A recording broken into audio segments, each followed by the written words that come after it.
आयोग और सरकार का रवैया चुनाव के बारे में कैसा है, किस प्रकार से मतदाता सूची में फ्रॉड हो रहा है, और ये महाराष्ट्र पैटर्न नया बनाया है।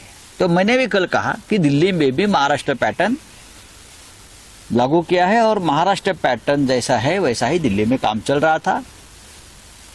चुनाव आयोग आंख बंद करके बैठा था।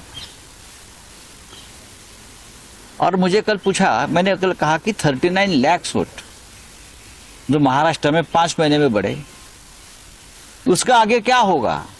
तो मैंने ये कहा ये 39 लाख वोट अब बिहार में शिफ्ट हो जाएंगे, उसमें से कुछ दिल्ली में भी आए हैं। लेकिन प्रधानमंत्री 10 साल से दिल्ली में थे, लेकिन वो दिल्ली नहीं जीत पाए। तो उनकी एक आखिरी इच्छा रहेगी, शायद राजनीति में होती है, कि मेरे होते हुए दिल्ली में जीतना चाहिए। तो किसी भी हद तक जाकर दिल्ली में जीत हासिल करने की कोशिश हो रही है। अब तक पूरा निर्णय आया नहीं है, कांटे की टक्कर है। अगर कांग्रेस पार्टी और आपका मनोमिलन होता तो अच्छी बात रहती। उमर अब्दुल्ला ने अभी उमर अब्दुल्ला ने संदर्भ दिया है, नहीं लड़ते तो नतीजा नहीं, उन्होंने ये कहा है अब और लड़ो और एक दूसरे को समाप्त करो। मैंने भी, हम पहले दिन से हम यही कहते थे कि अगर आप और कांग्रेस दोनों का जो राजनीतिक प्रतिद्वंदी है, मैं शत्रु नहीं कहूंगा, वो भारतीय जनता पार्टी है।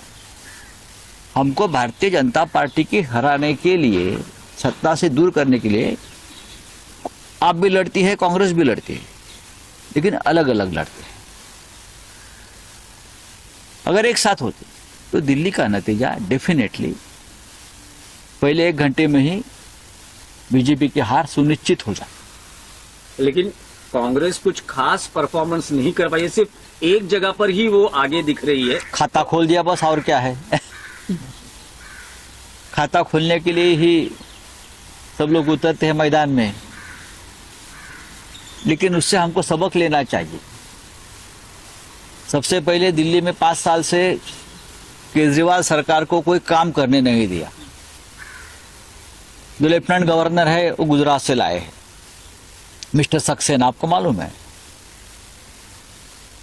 लेफ्टिनेंट गवर्नर के हाथ में पूरी ताकत, सभी प्रमुख नेताओं को भी जेल में डाल दिया। उसका भी ये नतीजा है। आप सभी प्रमुख नेताओं के ऊपर आपराधिक मामले दर्ज करेंगे, जेल में डालेंगे और चुनाव जीतेंगे। ये एक फॉर्मूला महाराष्ट्र में हुआ, अब दिल्ली में है, शायद अब बिहार का चुनाव तो बिहार में भी यही करेंगे। राउत साहब, लेकिन जो आपके सब बड़े नेता है वो अभी मतगणना में सब पीछे दिखाई दे रहे हैं। वो केजरीवाल जी हो, आतिशी हो, सिसोदिया जी हो, ऐसे सब बड़े जो गद्दार नेता है वो पीछे दिख रहे हैं। महाराष्ट्र में क्या हो गया? महाराष्ट्र में क्या हो गया? मैंने बोला ना, महाराष्ट्र पैटर्न। ये महाराष्ट्र पैटर्न, लीडरशिप को खत्म करो।